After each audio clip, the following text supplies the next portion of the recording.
Welcome to the Creative and Ambitious Entrepreneur Podcast. My name is Jen Clark. And I'm Elka Clark. We are a mother-daughter team who started our Zazzle e-commerce businesses over 10 years ago and have sold $15 million and counting of products on Zazzle with our designs on them. We had so many people asking us how we did this, so we created our signature course, the Profit by Design Academy, which teaches our 5 strategies for success on Zazzle. When we aren't helping creative entrepreneurs just like you create profitable e-commerce businesses, we love cooking food from places all over the world that we've traveled to, jet setting to our next dream destination, spending quality time with our close friends and family, or having fun creating our next bestsellers in our Zazzle businesses. In this podcast, we share actionable steps you, the creative, can take to make money in your e-commerce business on Zazzle. Each episode will take you one step closer to achieving freedom with your time, location, and finances. We believe that you can have anything you dream of, as long as you work smarter, not harder. And we're here to give you the tools you need to make your dreams happen. Let's get started.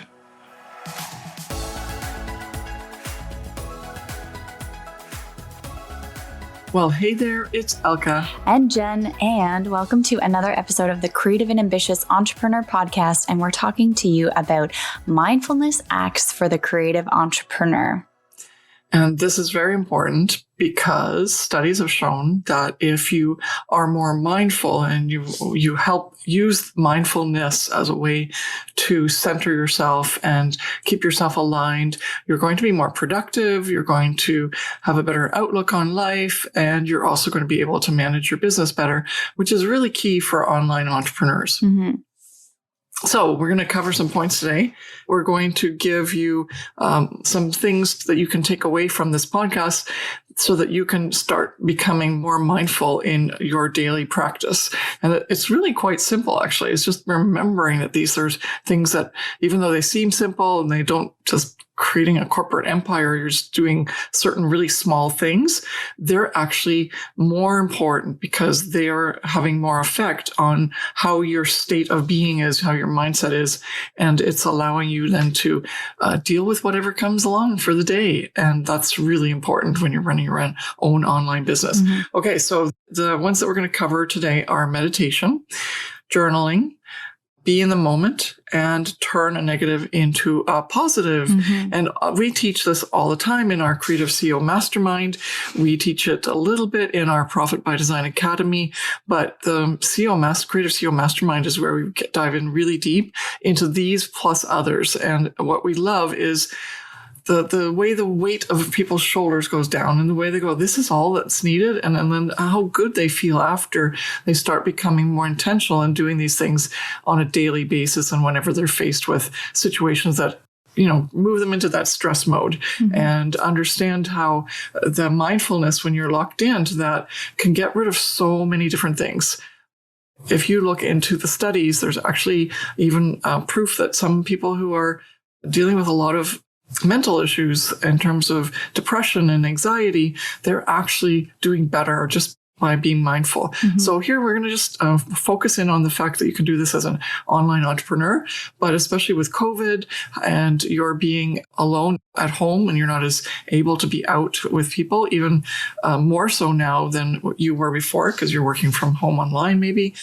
This is going to be really key and change, maybe even transformative, even though we're just doing a podcast, you don't maybe you're going to touch on what could be possible if you just explore this more, right? Mm-hmm, definitely. Okay. So you want to do the first one, which is meditation?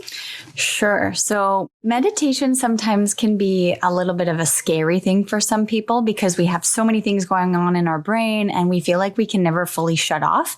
And I am a huge culprit of this. I am thinking a mile a minute. And sometimes it's very hard for me to just sit still and to not really even think about anything and just be calm calm and sort of get that alignment with my mind and my body. So for anyone who is thinking about meditation is really something amazing to try and focus on and like build your skills up on. And even if it's for a couple seconds at the beginning, just to clear your brain, then it'll actually really help you going forward. And you can bump up those seconds to minutes and maybe even half an hour or so, because meditation fully allows you to be at one with yourself and sort of shut the world out and just be very aware of what's going on in your conscious, subconscious, and like sort of around in your surroundings without the noise of all the things that you're usually thinking about in your brain. So you want to be still, you want to breathe, you want to calm your mind, and you maybe want to do this first thing in the morning, just because as soon as you wake up, you're kind of like fresh and you're not really thinking about everything that's going to happen during the day,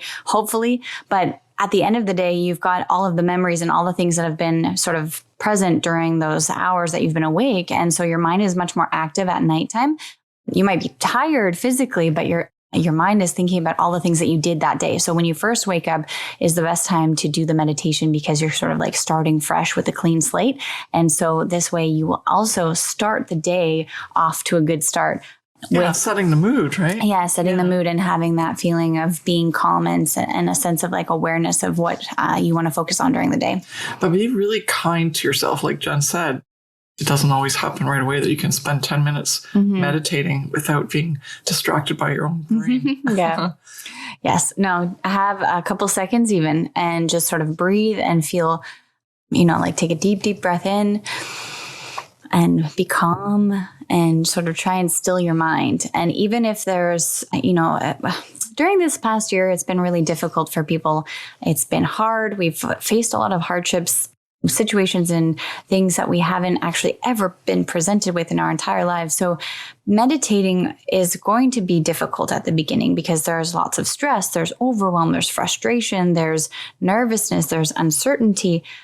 A lot of these feelings are very present within our daily lives. And so meditation will actually help you relieve some of these feelings. And even though they're still present, everybody is in a different situation and during this crazy time of COVID, but meditation will help you understand that, even though that things are happening to me right now, even in this moment, I can find a little bit of peace and I can be calm and still and hopefully, erase all of those feelings that you're having in terms of it being a negative and turn it into a positive, even for that couple of seconds that you're able to do the meditation for.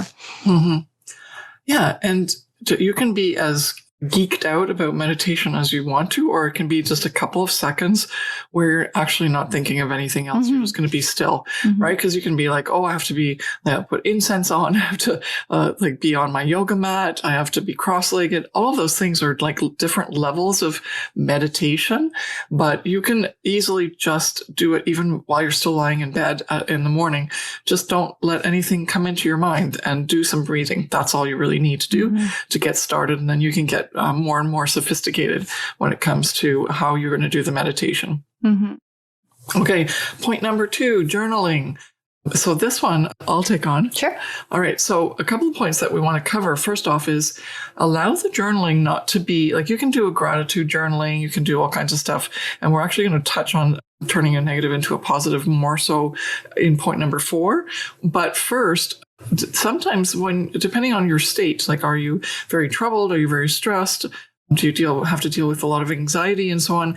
Then it could be that, I can't medically claim that this is going to work for you.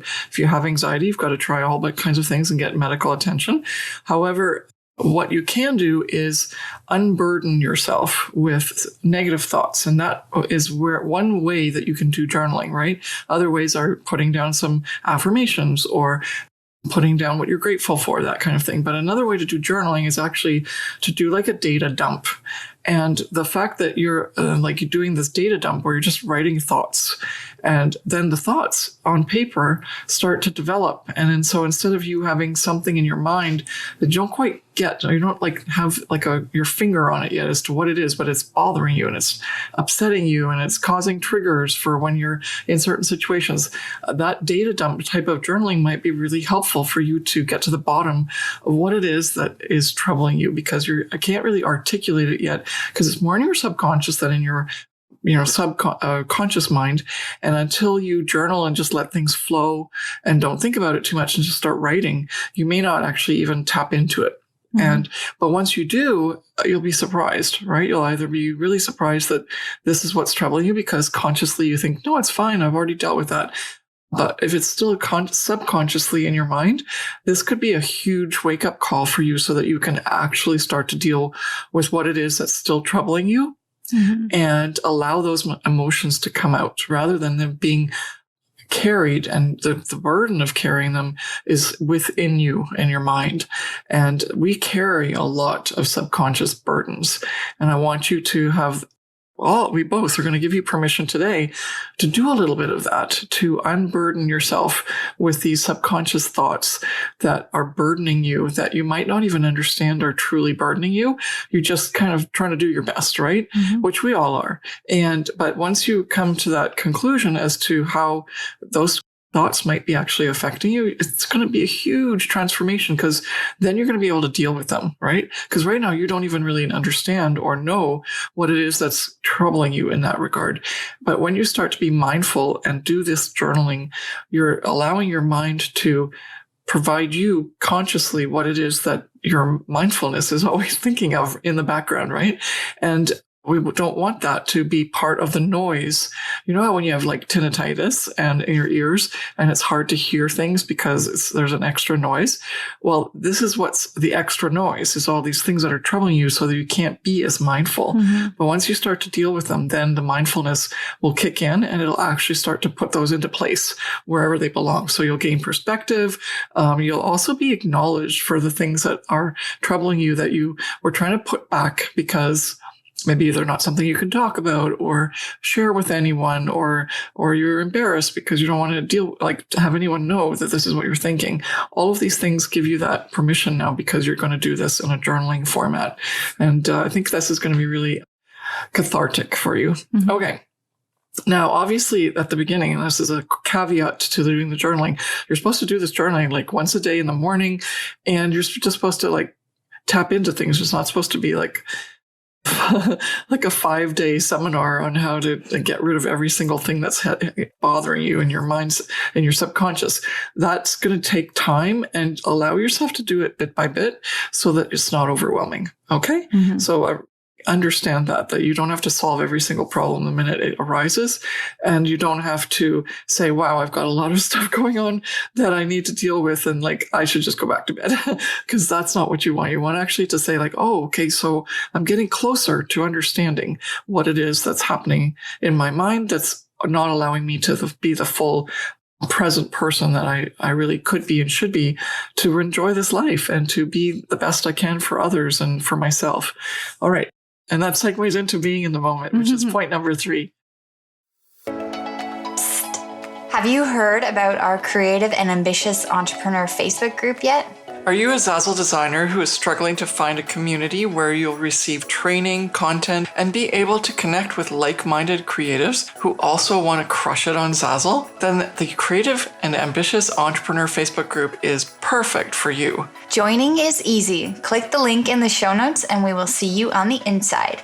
Now let's get back to the show. Okay, well, this is a really tough one that I had to work with. I don't know. Have you also been really struggling with the be in the moment? And if you say yes, that's great. Because if you say no, I'm going to tell you already. So. I definitely think well, so. It even goes down to like being in the moment. If you're doing something, right, and all of a sudden you get a ding on your phone, that's why I'm joking, because we're so used to that. There's a ding on our phone, and it's like whatever we were doing, even if something really important, cooking on the stove, talking, doing something really important with someone that you're together with, in terms of a discussion, or they're telling them their heartfelt story, and all of a sudden your phone rings and you go, just a minute, or you're actually just typing. It's like, I'm still listening. It's like, no, you're not, because you're not in the moment anymore, right?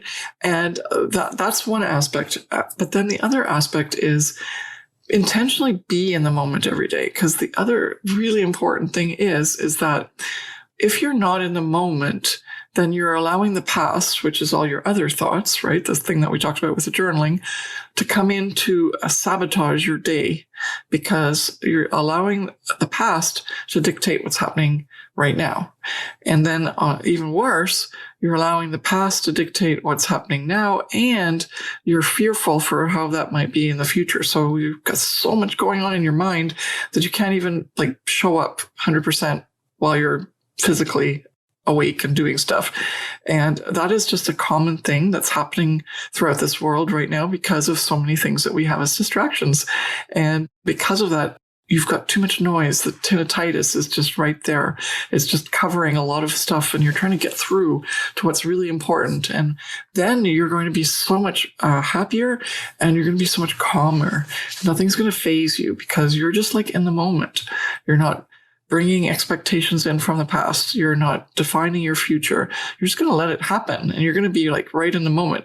And that allows you to be extremely joyful and happy about what's happening now, even if it's a bad thing. And we are going to get to that point next, but I just want to make sure.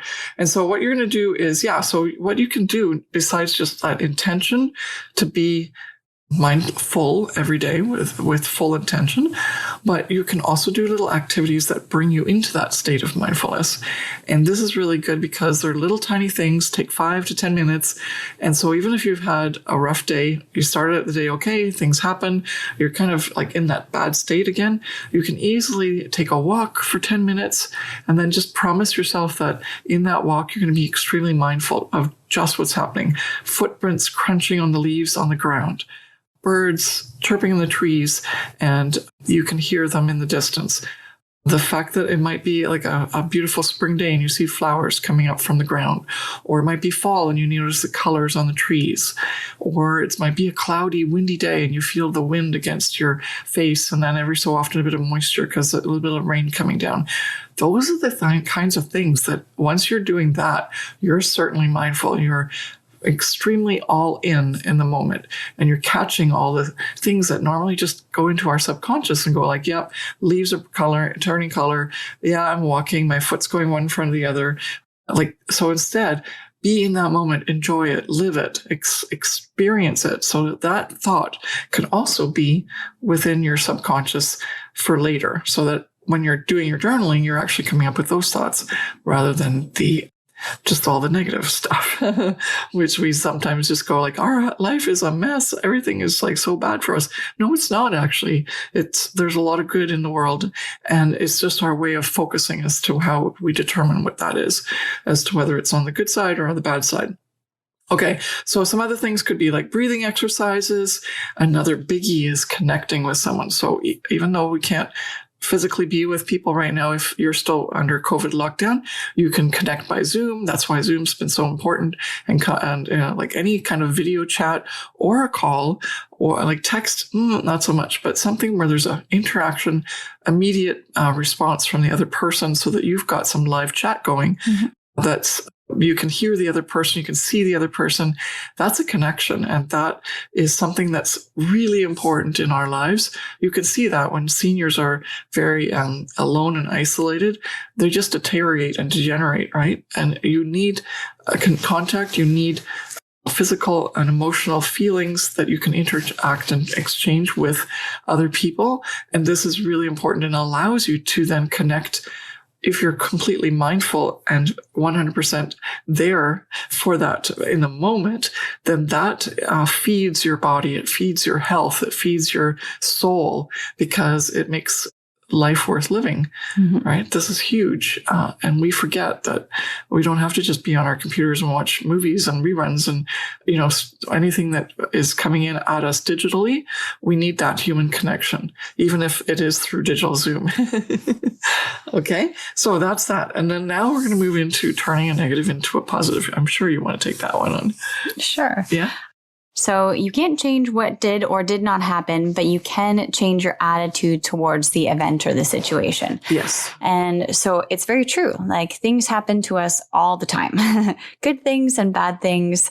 really crappy things, horrific things even. And sometimes life and death things even. Yeah. And sometimes we are very much affected by what has happened and very, very much affected by what's happened even years later. That's why PTSD happens and post-traumatic stress and, depression and anxiety and things like that. And although, as Elka mentioned before, we can't give any medical advice and we're not trained psychiatrists or psychologists or even doctors, but we can give you advice in terms of what we've experienced on our own personal basis. And we have definitely had really hard things happen in our lives previously. And for my own personal experience, I was defining myself on who I was and how I acted based on what had happened to me.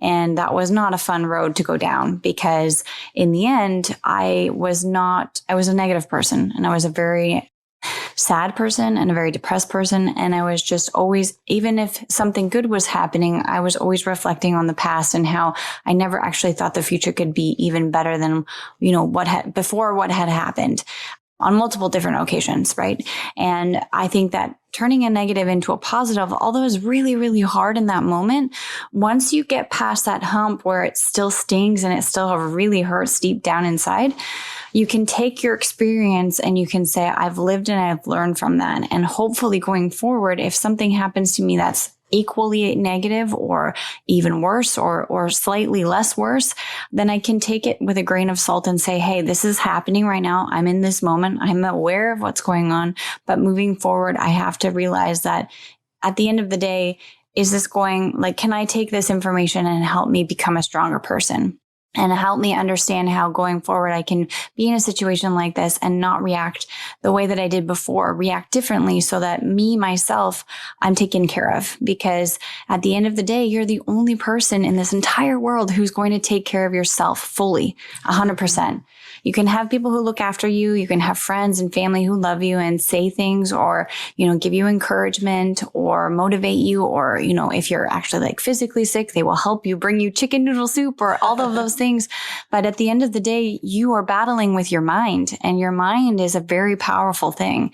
And if you don't hone in on what's happening in your mind, it can really be detrimental to your physical and your mental health. But then also, of course, we're here talking about business and Zazzle. It's extremely detrimental to your business because at the end of the day, you are your biggest asset in your business. And you're the only person who's going to get up and start working on the computer and do what you need to do to make money online. And so turning a negative into a positive, that was a long explanation, but you need to really focus in on why you're feeling certain things at that point in time. And if you can, as I said, just hone in on that energy and say, okay, this has happened. How can I move forward? It's going to take a while. It's not like a snap of the fingers, but it's definitely something that will help you moving forward, come over these huge hurdles. Because as I said before, this year has been really stressful. 2020 has been extremely stressful and challenging, and so many emotions, like a huge roller coaster of emotions. And I think at the beginning, we were stunned, we were shocked, we were nervous and scared. And now we're coming out at the end and saying, hey, there's a light at the end of the tunnel. And how can I go moving forward? And how can I change what happened last year into something much better this year? Because even though it was a horrific situation, there are still things that are going to happen in the future, whether it be a sickness or an illness or a death or, mental, something that happened to you as well in terms of your mental health. And you have to make sure that you can try your hardest to get out of those and turn things into a positive. So for example, I like to do some journaling where I say a negative statement like, it's a cold and nasty winter day outside. It's freezing and I hate it.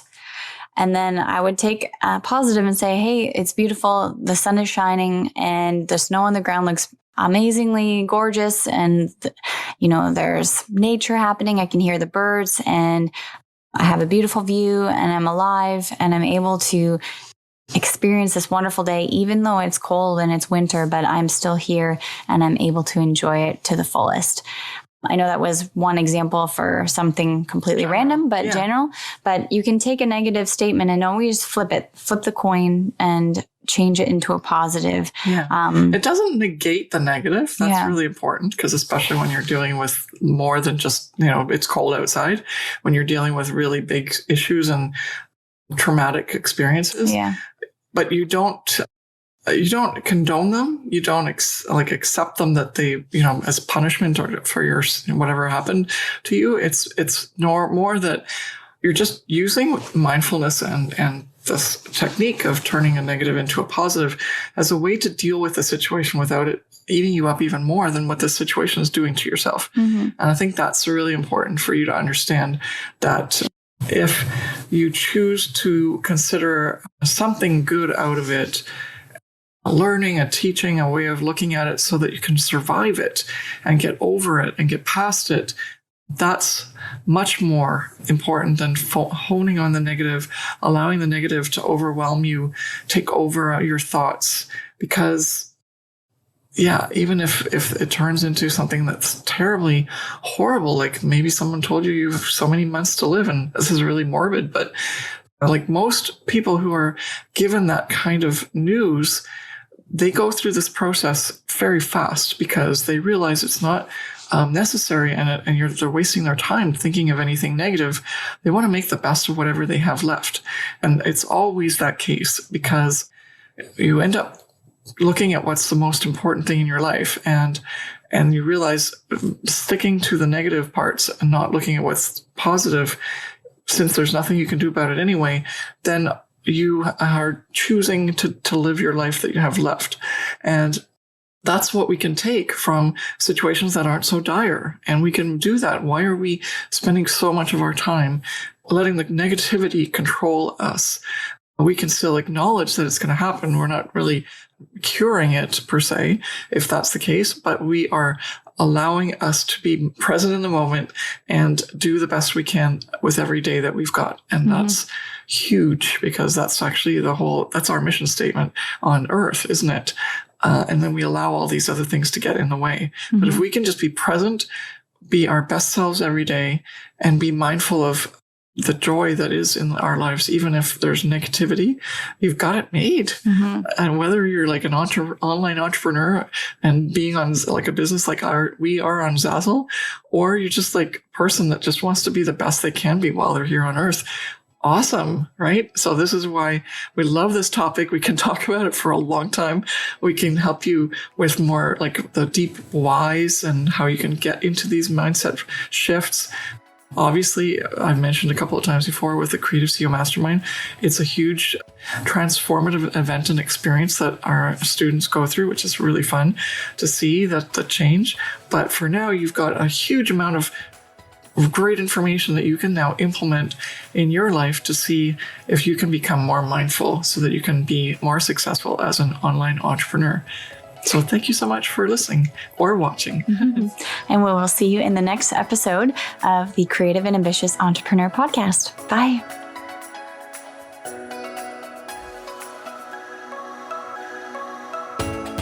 Thank you so much for listening to the Creative and Ambitious Entrepreneur with Jen and Elka Clark. We hope this episode has given you actionable steps to start and scale your Zazzle business so that you can have the passive online income to have location and time freedom to live your dream life. If you've enjoyed this episode, please take a minute to subscribe, rate, and review the podcast. Each review helps us reach more creative entrepreneurs like you working to create a profitable e-commerce business. And don't forget to take a screenshot and share it on your Instagram stories and tag us at Miss Jen Clark and at Elka Clark. We'd love to hear your biggest takeaways from today's episode. See you back here next week.